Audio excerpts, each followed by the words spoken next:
রয়েছে এই মুহূর্তে ফেনীর যে কেন্দ্র জামে মসজিদ রয়েছে সেই জামে মসজিদ থেকে।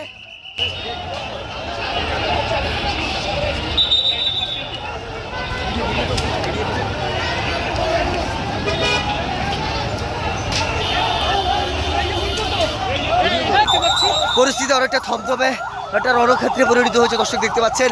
ঠিক কিছুক্ষণ আগে মুসল্লিরা নামাজ শেষ করে এখনও কিন্তু বড় মসজিদের যে এলাকাটি রয়েছে সেখানে অবস্থান করছে। আস্তে